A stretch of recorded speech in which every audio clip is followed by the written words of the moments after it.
active duty soldiers go through rigorous training to be able to fight on the front lines of combat. But despite that physical training, their spiritual well-being is oftentimes overlooked, and they suffer in silence from things like post-traumatic stress disorder, anxiety, and depression.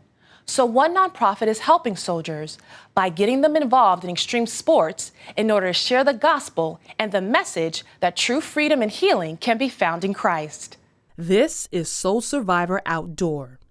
And this high-flying crew is a part of what it looks like to reach active duty military soldiers with the gospel. Because you get people up on the side of a rock or a mountain, and it challenges them in ways that they aren't getting challenged in an office environment when they're going, doing normal day-to-day routine. Rick Wolf is a retired Marine Corps lieutenant colonel and the founder of Soul Survivor Outdoor.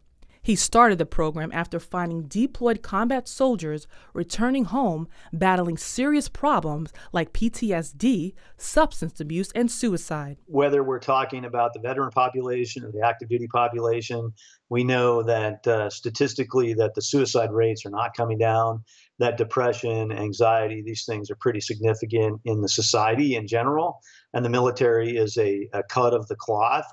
Wolf says that although there are programs to help veterans and active duty soldiers manage these issues, most don't deal with the root cause.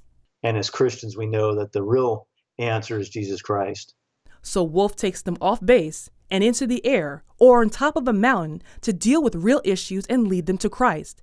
And the message he shares rings true in the hearts of these warriors. That your value as a human being, whether you're in the military or someplace else, it's intrinsic because it comes from your Creator and not from your career or your status or your phone or something else, but that you really have value. So far, more than 5,000 active duty soldiers have attended Soul Survivor events, and last year alone, 400 soldiers gave their life to Christ.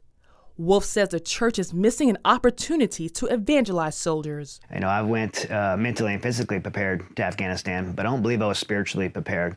And you have to have organizations like Soul Survivor who are going to take an intentional effort to be able to prepare these warriors, not just mentally, not just physically, but spiritually for the hardships of military life. Wolf says his organization has only begun to scratch the surface.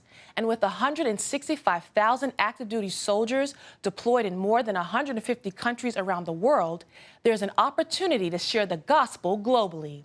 That's CBN Good News. I'm Talia Wiser. Until next time, make time to spread a little bit of good news.